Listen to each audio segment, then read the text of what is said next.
Hi, today we are going to discuss about a very interesting topic and the another part of the agriculture. सबसे पहले हम लोग crop का different types के बारे में पढ़ लेते हैं। क्रॉप को जैसा food grains, rice and wheat, और हॉर्टिकल्चर जहाँ पर vegetables and different kinds of fruits cultivation होता है, उसी को हम लोग हॉर्टिकल्चर बोलेंगे, जैसा apple and another kinds of vegetables etcetera etcetera. And next आ रहा है लिग्नोनियस क्रॉप। लिग्नोनियस क्रॉप हम लोग पल्सेस को बोलते हैं, लिग्नोनियस क्रॉप। और बेवरेज क्रॉप हम लोग उसी को बोलेंगे जहाँ पर जिसको हम लोग क्या कर सकते हैं, एज ए ड्रिंकिंग के हिसाब से यूज करते हैं, जैसा tea and coffee, non alcoholic matter, and it is also use as a drinking. So this kind crop is also known as the beverage crops. और यहाँ से मैं किस टाइप का क्रॉप प्रोडक्शन का कौन सा स्टेट इंडिया का फास्ट आता है और सेकंड पोजीशन में आता है, मैं चार्ट दे दिया हूँ, टेबल दे दिया हूँ, इसको आप लोग नोट कर सकते हैं। यहाँ से 1 मार्क्स का क्वेश्चन पूछा जा सकता है। अब हम लोग जियोग्राफिकल कंडीशन के बारे में जानेंगे। क्रॉप प्रोडक्शन के लिए किस टाइप का फैक्टर्स काम करता है या जियोग्राफिकल कंडीशन काम करता है। इसके लिए 2 टाइप में डिवाइड किया गया है इसको, एक फिजिकल फैक्टर और एक man made factor. Each crop production के लिए पॉइंट जो है वो सभी के लिए सेम रहेगा, सिर्फ कुछ कंडीशन चेंज हो जाएगा। जैसा फिजिकल कंडीशन में आता है क्या, लैंडफॉर्म, सोइल, क्लाइमेट, और क्लाइमेट के अंदर आता है टेम्परेचर एंड लैंडफॉल। और देखते हैं मैनमेड फैक्टर। मैनमेड फैक्टर में market, labour, irrigation facilities and capital, ये सभी क्रॉप्स के लिए सेम रहता है। अब देखते हैं एक एक क्रॉप्स के बारे में। जैसे एग्जाम्पल के साथ अगर देखेंगे हम लोग, फिजिकल कंडीशन में सबसे पहले देख लेते हैं लैंडफॉर्म। सपोज राइस प्रोडक्शन के लिए लैंडफॉर्म किस टाइप का कंडीशन, लैंडफॉर्म किस टाइप का चाहिए। लैंडफॉर्म प्लेन रीजन हम लोगों को बताया चाहिए। सोयल में देखेंगे तो इल्यूवियल सोयल सबसे इम्पोर्टेंट है राइस प्रोडक्शन के लिए। और क्लाइमेट में रेनफॉल हम लोग अगर खरीफ क्रॉप्स के लिए देखेंगे तो रेनफॉल जो है राइस प्रोडक्शन के लिए more than 100 centimetre to 150 centimetre rainfall. और temperature 20 degree to 25 degree Celsius temperature चाहिए। बस इतना ही है फिजिकल कंडीशन राइस प्रोडक्शन के लिए। और market, labour and capital. Market तो किसी भी क्रॉप प्रोडक्शन करो आपको मार्केट चाहिए। मार्केट, विदाउट मार्केट में क्रॉप कहाँ पर सेलिंग या बाइंग पॉसिबल नहीं है। और लेबर इंटेंसिवली चाहिए। और कैपिटल मतलब किसी भी क्रॉप प्रोडक्शन के लिए, इरिगेशन फैसिलिटीज़ के लिए, या केमिकल फर्टिलाइज़र खरीदने के लिए, या लेबर को पेमेंट करने के लिए कैपिटल तो चाहिए ही चाहिए। तो देखिए इसमें ट्रिक्स ये है, किसी भी क्रॉप प्रोडक्शन सपोज अगर आपका एग्जाम में आ गया, लेकिन आपको एक पॉइंट के बारे में याद रखना है। मैनमेड जो कंडीशन है वो तो सेम है, फिजिकल कंडीशन सेम है, सिर्फ कुछ कुछ क्रॉप प्रोडक्शन के लिए rainfall, temperature, soil and landform change हो जाता है, लेकिन पॉइंट आपको सेम रखना है।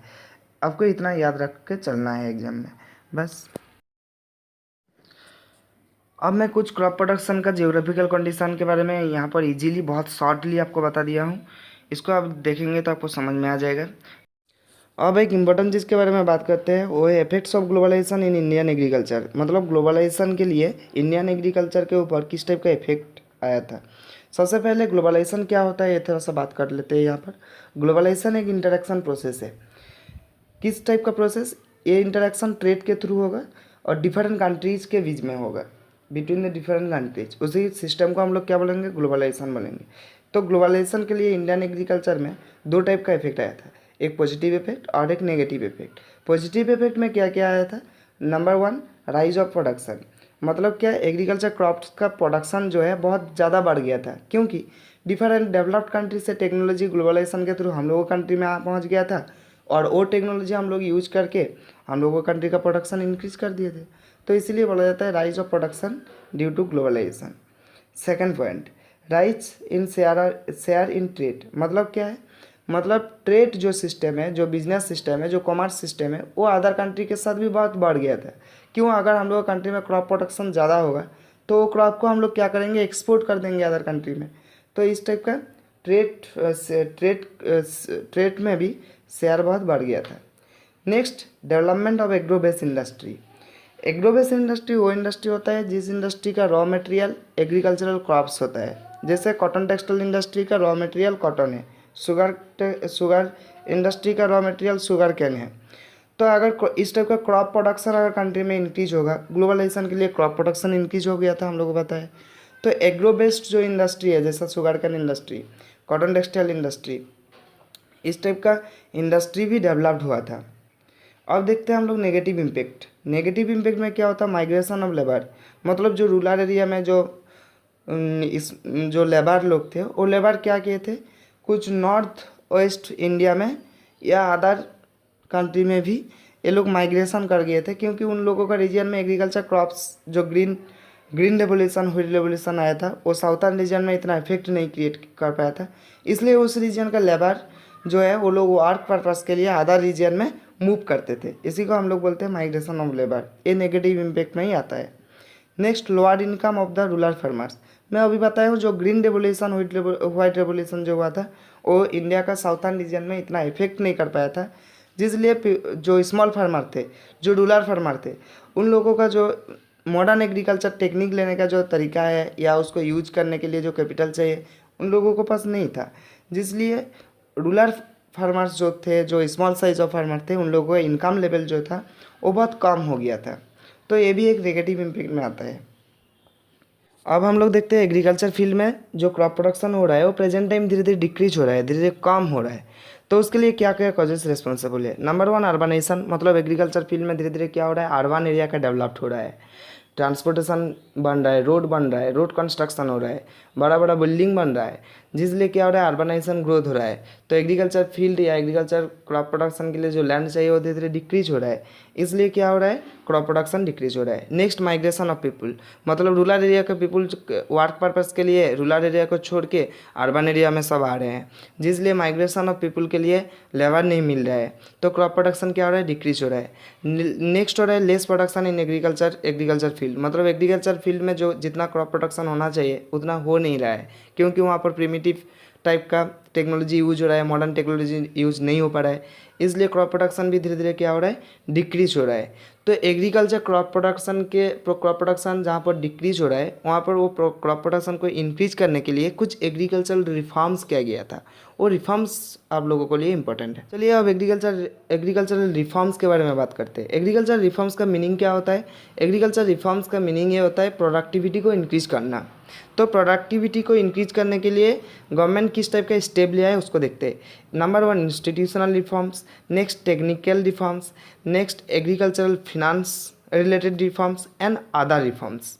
सबसे पहले इंस्टीट्यूशनल रिफॉर्म्स क्या होता है। इंस्टीट्यूशनल रिफॉर्म्स में जो ज़मींदारी सिस्टम है, मतलब एक पर्सन के पास बहुत ज़्यादा ज़मीन है और वो ज़मीन को डिस्ट्रीब्यूट किया गया था फर्स्ट 5 ईयर प्लान में, तो सभी के पास ज़मीन आ जाएगा, तो सभी क्या कर पाएंगे, एग्रीकल्चर क्रॉप प्रोडक्शन कर पाएंगे, जिसके थ्रू क्रॉप प्रोडक्शन क्या होगा, इंक्रीज होगा। और कोऑपरेटिव सोसाइटीज़ का भी डेवलप्ड हुआ था। ये आता है आपका इंस्टीट्यूशनल रिफॉर्म्स में। नेक्स्ट आता है टेक्नोलॉजिकल रिफॉर्म्स। देखिए एग्रीकल्चर फील्ड में अगर प्रिमिटिव टाइप ऑफ टेक्नोलॉजी अगर टूल्स यूज होगा तो एग्रीकल्चर क्रॉप प्रोडक्शन अल्टीमेटली कम होगा। तो वहाँ पर टेक्निकल रिफॉर्म्स करना चाहिए, मतलब मॉडर्न एग्रीकल्चर सिस्टम यूज़ करना चाहिए, मॉडर्न मशीन सिस्टम यूज़ करना चाहिए, ट्रैक्टर हार्वेस्टर एग्रीकल्चर फील्ड में यूज होना चाहिए, इरिगेशन फैसिलिटीज़ डेवलप्ड होना चाहिए। इसलिए 1960 से 1970 में जो ग्रीन रेवोल्यूशन या वाइट रेवोल्यूशन आया था वो मॉडर्न एग्रीकल्चर सिस्टम के ऊपर बेस करके था, जिसके थ्रू क्या हुआ था, एग्रीकल्चर क्रॉप प्रोडक्शन इंक्रीज हुआ था। नेक्स्ट आता है एग्रीकल्चर फाइनेंस रिफॉर्म्स।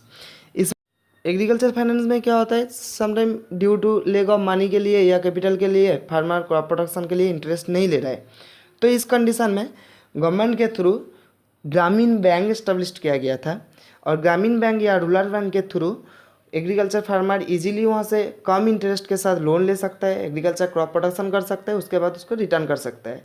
तो एक फाइनेंशियल हेल्प हो गया था एग्रीकल्चर फार्मर के लिए, जहाँ पर क्रॉप प्रोडक्शन इंक्रीज के लिए वो भी हेल्प किया था। नेक्स्ट, अदर रिफॉर्म्स में हम लोग 3 चीज़ के बारे में बात करेंगे। नंबर 1, किसान क्रेडिट कार्ड।